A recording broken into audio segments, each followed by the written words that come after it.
A história do direito no Brasil foi sendo construída passo a passo através de grandes personagens que tiveram, a seu tempo, seu brilho e sua grande contribuição para as ciências jurídicas. Suas obras e realizações e legado permanecem resplandecentes na mente e nos corações de todos os verdadeiros cultores do direito. Eu sou o advogado criminalista Francisco Carlos da Silva e, em humilde homenagem, quero falar um pouco sobre os grandes nomes da história do direito. Hoje, eu quero falar de Teotônio Negrão. Roda a vinheta.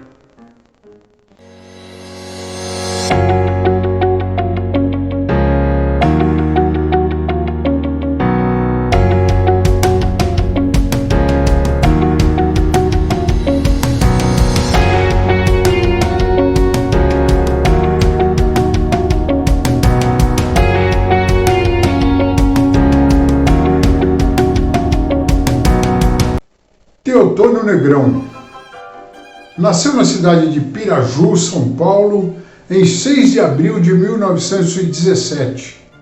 Filho de João Fonseca, serventuário da Justiça, e de Maria Clara Wagner Negrão. Formou-se em Direito pela turma de 1939 da Faculdade de Direito de São Paulo, atual USP, Direito do Largo São Francisco.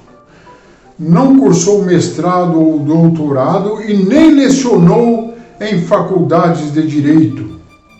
É possível afirmar que o mundo da advocacia, em especial a civil no Brasil, está dividida em dois momentos: antes e depois dos Códigos Civil e de Processo Civil e legislação processual em vigor, anotados por Teotônio Negrão. É quase impossível advogar na área civil sem consultar estes códigos indispensáveis na mesa de todo profissional de direito.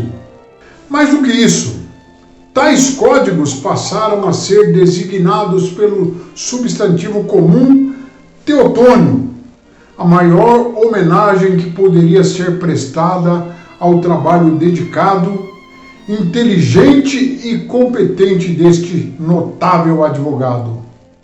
Posso afirmar sem medo de errar que não existe uma biblioteca jurídica em todo o território nacional que não tenha uma obra dele em seu acervo. Conforme eu já disse, Teotônio não cursou mestrado ou doutorado, nem lecionou em alguma faculdade de direito. Foi simplesmente, se é que se pode dizer assim, um advogado por mais de 60 anos. Mas era um advogado diferenciado, pois com inteligência, enorme capacidade de trabalho, invulgar senso de organização, firmeza e amor à justiça, dignificou a advocacia, deixando um legado de estudos que hoje compõem a biblioteca de quase todos os advogados do nosso Brasil. Mas como ele fez para conseguir produzir a obra monumental, consistente nas preciosas e insubstituíveis anotações feitas ao Código de Processo Civil e ao Código Civil? Teotônio lia pela manhã os 3 diários oficiais, o da União, o do Estado e o do município, e fazia na sua velha máquina de escrever fichamentos de lei e de jurisprudência. Lia mensalmente mais de 30 revistas de jurisprudências, além dos livros de doutrina com os quais constantemente se atualizava. Ainda lhe sobrava tempo para diariamente elaborar 5 ou 6 arrazoados. Era uma máquina de trabalhar. A bagagem advocatícia, a vasta cultura jurídica, a praticidade profissional, a inteligência fulgurante, o poder de organizar, a disciplina espartana eram qualidades inerentes ao grande jurista Teotônio Negrão. Um colega advogado que convivia com ele certa vez ouviu de outro colega advogado lá do Rio de Janeiro, isso com ares de estar seguramente informado, que o doutor Negrão possuía uma equipe fabulosa. Mas, por incrível que pareça, todas as obras deles foram escritas exclusivamente por ele mesmo. E tem mais, as sucessivas edições dos seus códigos não eram meras repetições anteriores, como normalmente acontece com outros livros de direito.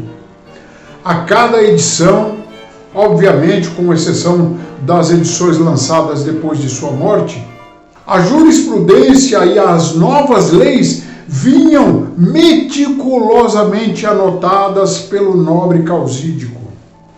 Suas obras podem ser classificadas tranquilamente como best-sellers nas listas dos livros mais vendidos, e suas sucessivas edições já passou da casa dos 3 milhões de exemplares, o que faz de Teotônio Negrão um verdadeiro Jorge Amado ou Paulo Coelho nas letras jurídicas. Ele nomeou em vida o seu sucessor, o culto e competente Dr. José Roberto Ferreira Gouveia, discípulo do mestre, que ficou com a incumbência de a cada edição atualizar os códigos, o civil e de processo civil, e manter o espírito das referidas obras, qual seja, facilitar a vida dos profissionais do direito. Além destas 2 consagradas obras, ainda deixou centenas de outras obras que não vem ao caso fazermos citação aqui neste espaço. Se quisesse, Teotônio poderia ter encerrado sua carreira, seja como desembargador do Tribunal de Justiça de São Paulo, seja mesmo até como ministro do Supremo Tribunal Federal. Convites para ocupar tão elevados cargos não faltaram, mas não foram capazes de abalar o profundo amor que Teotônio tinha pela advocacia. Profissão que exerceu por mais de 60 anos ininterruptos. O ilustre advogado era um verdadeiro artesão em seu ofício. Lia e relia quantas vezes preciso fosse cada edição de seus códigos, dos quais tinha ciúme mortal, não permitindo que ninguém, a não ser ele mesmo, os elaborasse, confeccionasse. Trabalhava sozinho, manuseando palavra por palavra, encaixando sabiamente o conteúdo de forma a facilitar a vida de nós, pobres mortais homens da justiça. Fazia a revisão linha por linha, encaixava as anotações e os novos artigos de lei, suprimia as anotações desnecessárias e os artigos revogados. Primeiramente, ele fazia dentro do seu cérebro, vez que tinha tudo arquivado em sua memória, e somente depois passava as informações necessárias para o papel. Enfim, fazia um trabalho de 1000 cabeças com a disposição de um super-homem. Teotônio não era somente o grande advogado, o emérito jurista, o festejado autor. Era, acima de tudo, um ser humano de bem com a vida, que amava seus amigos e respeitava seus colegas e era dotado de um apurado e inteligente humor e de apurada sensibilidade. Mas vamos deixar o próprio Negrão falar dele mesmo. Em outubro de 1987, sem contar outras tantas, a Associação dos Advogados de São Paulo prestou merecida homenagem a ele em razão do 50º de seu exercício de atividade profissional. Naquela ocasião, ele proferiu um memorável discurso que muito bem descreveu a nobreza e importância da nossa profissão e também descreveu sobre sua vida. Eis suas palavras. Dentre os homens da justiça é talvez o advogado o mais sofrido.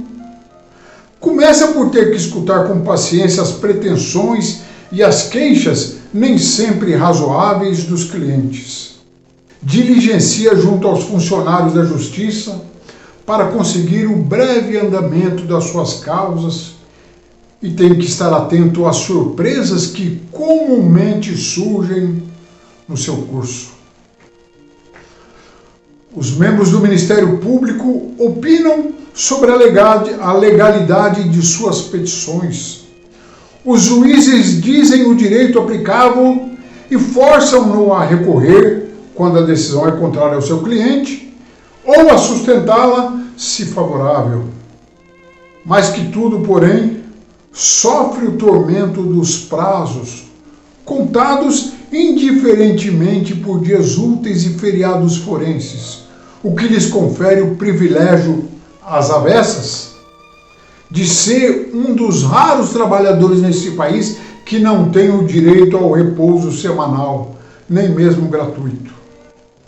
Conselheiro, o advogado pratica a medicina preventiva de litígios e é arquiteto insigne da paz social. Mediador, põe a serviço de todos o seu saber de experiência feito para conciliar e aplacar conflitos e paixões. Mas é em juízo que melhor se patenteia a grandeza de suas funções. Colige provas, pesquisa, assiste, orienta, está sempre alerta, dando de si o melhor de seu esforço e cumprindo o seu mistério, muitas vezes com prejuízo das horas de lazer, roubadas do convívio da família. Prossegue ele agora falando de si mesmo.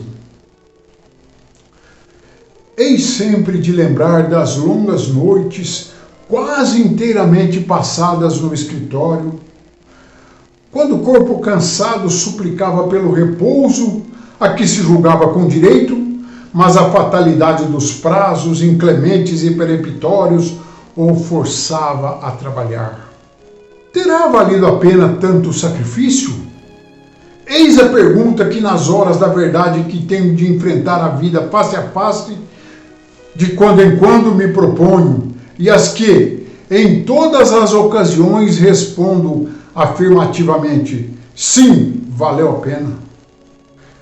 Dei tudo o que podia em favor das causas que defendi. Essa era a minha obrigação. Aprendi a respeitar o juiz, o colega e até mesmo o litigante contrário. Irreverentemente, por vezes, jamais impiedoso, sempre me considerei um humilde auxiliar da justiça, um honesto colaborador no esclarecimento da verdade. Não tive outro juiz em minha vida senão a minha própria consciência. Nunca abdiquei da minha independência profissional. Fui fiel a mim mesmo. Não me curvei aos poderosos, nem tripudiei sobre os fracos. A riqueza e o poder jamais me fascinaram. A vida é muito curta e bela demais para que se desperdice correndo atrás desses dois impostores. Na medida das minhas possibilidades, tenho procurado ser útil a todos aqueles que labutam na seara do direito, indicando os rumos tomados pelos tribunais. Por vocação natural do meu espírito, fui arrastado a forjar ferramentas de trabalho que facilitasse o exercício das atividades forenses.